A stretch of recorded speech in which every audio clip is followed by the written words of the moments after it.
menurut kalian bela negara itu tugas siapa? Tentara. Tapi sebenarnya bela negara itu bukan hanya tugas tentara. Ancaman yang datang di era digital saat ini bukan hanya dari tingkatan senjata, tapi juga dari komentar sosial media. Nah, gimana sih tanggapan dari generasi muda terhadap bela negara? Bela negara itu luas, salah satu bentuknya memang mempertahankan negara melalui tindakan senjata. Tapi, bela negara dapat dicapai dengan mempertahankan dan menjaga persatuan, serta menghargai perbedaan. Nah, cara ini dapat kita lakukan dengan berperilaku baik dan taat dengan aturan selama menjadi warga negara. Dengan cara itulah, kita juga bisa ikut andil dalam bela negara. Nah, kenapa bela negara itu nggak harus dengan angkat senjata? Karena pada zaman sekarang ini ancaman itu tidak hanya ancaman militer saja, namun terdapat juga ancaman militer seperti ancaman ideologi melalui radikalisme, kemudian ancaman sosial melalui pecahan dan sikap intoleransi, dan juga ada ancaman digital. Nah, sebenarnya inti dari bela negara itu adalah sikap atau tindakan dari warga negara yang dilandaskan pada kecintaan terhadap Negara Kesatuan Republik Indonesia dan keyakinan pada Pancasila untuk menjaga kedaulatan wilayah, keutuhan wilayah, dan juga keselamatan bangsa dan negara. Oleh karena itu, setiap warga negara yang telah menjalankan profesinya dengan baik dan mematuhi hukum, pada dasarnya telah melakukan bela negara. Kemudian, apa sih ancaman yang paling serius saat ini? Kalau menurut kami, ancaman paling serius bagi Indonesia adalah ancaman digital dan perpecahan sosial. Mengapa? Yang pertama, ada hoax yang bisa memecah persatuan. Yang kedua, ada polarisasi, di mana polarisasi ini membuat masyarakat mudah terprovokasi.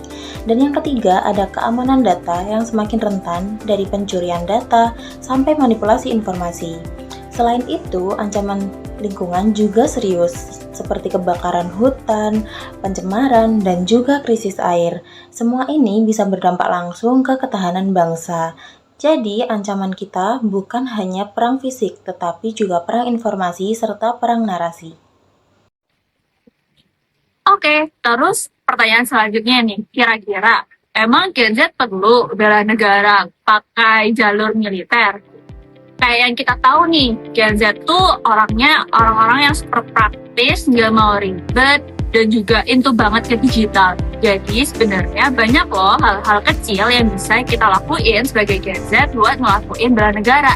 Contohnya, yang pertama, kita optimalin nih internet gimana caranya buat menyebarkan informasi yang positif, menangkal hoax, dan juga bisa aja nih kita ikutan volunteer kegiatan sosial. Tadi kan udah paham terkait makna, arti, dan penjelasan dari bela negara itu sendiri. Jadi pada intinya apa aja sih contoh dari penerapan bela negara di zaman sekarang? Jadi kalau bela negara di zaman sekarang itu contohnya nggak cuma aksi militer aja, tapi juga berprestasi di bidang akademik maupun non-akademik itu juga termasuk bela negara loh. Dan kemudian juga kita sebagai environmental engineering untuk membantu kualitas lingkungan hidup yang lebih baik itu juga termasuk bela negara juga bukan? Dan kita juga bisa aktif organisasi, kepanitiaan, dan membantu masyarakat lebih luas itu juga termasuk dari bela negara. Jadi soal apa lagi, mari kita ikut mendukung arti bela negara di zaman sekarang. Di era sekarang, suara Gen Z memiliki pengaruh yang sangat besar. Suatu konten yang bagus dapat disebarkan dan ditonton oleh jutaan orang.